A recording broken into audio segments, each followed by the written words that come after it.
Asthma जैसे हम देख रहे हैं, अर्बनाइजेशन हो रहा है, डेवलपमेंट हो रहा है, तो अस्थमा बढ़ रहा है। क्यों? एक हाइजिया हाइपोथेसिस है जिसमें क्या ऐसा था माना गया है कि जब छोटे बच्चे होते थे पहले पुराने टाइम में, तो गंदगी में रहते थे, ठीक है, बहुत सारे बाहर खेलते थे, तो बहुत सारे जितने भी अपने जो पोल्यूशन और प्रदूषण है जो भी है उनसे संपर्क में आते थे कीटाणुओं से, तो अस्थमा कम होता था। पर हाइजिया हाइपोथेसिस कहती है जैसे जैसे अपन एडवांस हो रहे हैं, बहुत क्लीनलीनेस में रहते हैं, बच्चों को बचपन से ही किसी भी ट्रिगर से एक्सपोजर नहीं होता है, तो बॉडी की जो नेचुरल इम्यूनिटी है ना, दैट इज नॉट डेवलपिंग, तो इसकी वजह से भी अस्थमा बढ़ रहा है। जैसे जैसे क्लीनलीनेस हो रही है तो अस्थमा बढ़ रहा है। क्यों होता है अस्थमा?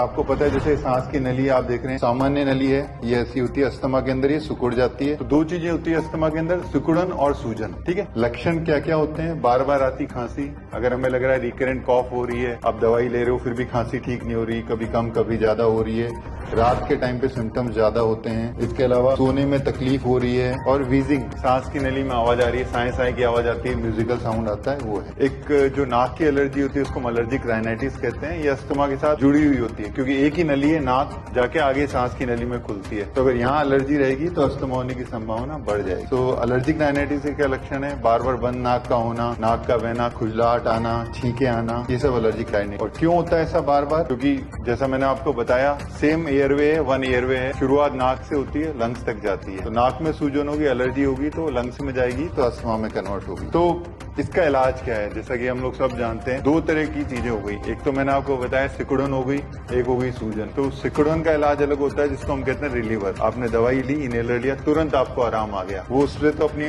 सिकुड़न गायब हो जाती है। पर अस्थमा में एक चीज जो रहती है, इन्फ्लेमेशन या सूजन, ये लंबे टाइम तक रहती है, कई बार लाइफ टाइम भी रहती है। तो इसके लिए कुछ दवाइयां जो प्रिवेंटर इनहेलर है, हमें रेगुलर लेना पड़ता है। तो बड़ा कॉमनली है, जैसे ये अस्थमा का आदमी को सिम्टम्स हुए, आपने इनहेलर लिया, आप ठीक हो गए, लोग मरीज दवाई छोड़ देते कि भाई मैं ठीक हो गया। पर अस्थमा के अंदर एक जो प्रॉब्लम है वो है कि सूजन या इन्फ्लेमेशन दैट इज ऑनगोइंग, वो चलता रहता है, तो उसके लिए हमें रिलीवर इनहेलर लेना पड़ता है। जैसा मैंने आपको बताया, प्रिवेंटिव दवा को तुरंत शुरू करके हर दिन ठीक कर देता है, और रिलीवर इनहेलर्स जो हैं वो बेसिकली तुरंत करते हैं, और कंट्रोलर हमें लंबे टाइम तक लेने